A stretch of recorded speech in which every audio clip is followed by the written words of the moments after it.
Assalomu alaykum. Men Abror Qurbonov, qishloq xo'jaligi fanlari doktori, paxta seleksiyasi, urug'chiligi va yetishtirish agrotexnologiyalari institutida g'o'za biotexnologiyasi laboratoriya mudiriman. Innovatsion rivojlanish agentligiga seleksion genetik, fiziologik, biokimyo usullardan foydalanib g'o'zaning tabiiy qo'ng'ir va yashil tolali yangi g'o'za navlarini yaratish loyihasini taqdim etganman va 2024-yilda bu loyiha moliyalashtirib biz bu loyiha bo'yicha tadqiqotlarni boshladik. Bu loyiha maqsadi asosan yuqori sifatli, yuqori tola sifatli qo'ng'ir va yashil tabiiy rangli yangi g'o'za navini yaratish hisoblanadi. Biz tarixga nazar soladigan bo'lsak, tabiiy rangli paxta bo'yicha institutimizda 50-60-yillarda juda katta tadqiqotlar boshlangan. Lekin 60-yillarga kelib kimyo sanoatining rivojlanishi natijasida turli yuqori sifatli bo'yoqlar yaratilgan va bu natijasida bu tabiiy rangli paxta yo'nalishi to'xtatilgan. Lekin so'nggi 10 yillikni kuzatadigan bo'lsak, jahonning rivojlangan davlatlarida ayniqsa nafaqat oziq-ovqat mahsulotlari, balki kiyim-kechak va boshqa yo'nalishlarda ham organik mahsulotlarga bo'lgan talab oshmoqda. Chunki bu insonlar hozirgi kunda o'zini sog'lig'iga, nafaqat o'zini, balki oilasini, yaqinlarini sog'lig'iga juda katta e'tibor qaratilmoqda va organik mahsulotlarni inson salomatligiga foydasi bu hech kimga sir emas. Shu sababli rivojlangan davlatlarda, misol uchun Amerika Qo'shma Shtatlar, Yevropa, Xitoy va Turkiya davlatlarida bu yo'nalish jadal rivojlanmoqda.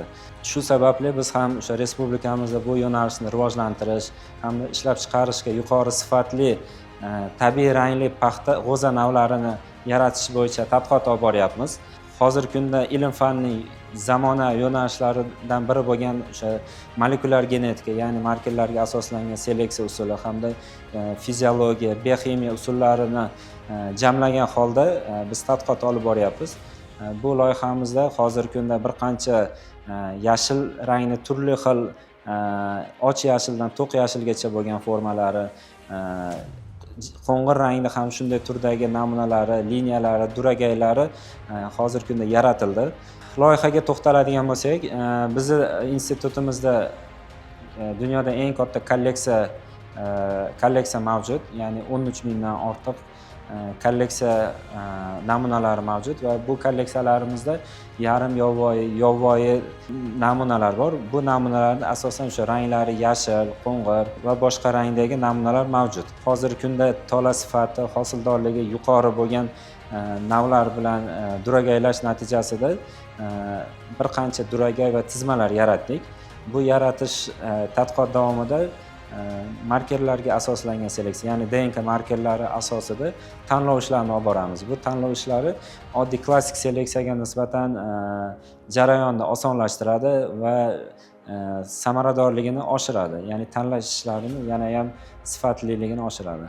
Inson salomatligiga ta'sirini aytadigan bo'lsam, hech kimga sir emas, organik mahsulot har doim inson organizmiga foydali hisoblanadi. Bu bir qancha olimlar, tibbiyot xodimlari tomonidan isbotlangan. Hozirgi kunda butun dunyoda tabiiy rangli paxta mahsulotlari yosh chaqaloqlarga birinchi o'rinda, chunki bilamizki, yosh chaqaloqlarning terisi juda nozik bo'ladi, sezuvchan bo'ladi.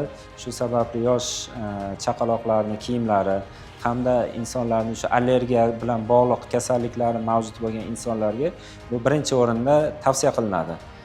Shu bilan birga bu mahsulotlarni barcha insonlar kiyib foydalansa bo'ladi. Ya'ni mana bir qancha ilmiy manbalarda bu bo'yicha tajribalar olib borilgan, isbotlangan, ya'ni tabiiy rangli mahsulotlar quyosh nurini, ultrabinafsha nurlarini kamroq o'tkazadi, ya'ni oddiy oq paxtaga nisbatan. Bu esa inson salomatligiga yana ham ijobiy ta'sir qiladi. Aytib o'tganimdek, hozir yashil va qo'ng'ir rangli yangi g'o'za navlarini yaratish ustida ish olib bormoqdamiz. Nega aynan bu rangni aytadigan bo'lsam, chunki o'sha paxta namunalarida tabiatda shu qo'ng'ir va yashil rangli namunalar mavjud. Ya'ni yarim yovvoyi formalarda uchraydi. Shu sababli biz birinchi navbatda shu rangli navlarni yaratish ustida ish olib boryapmiz.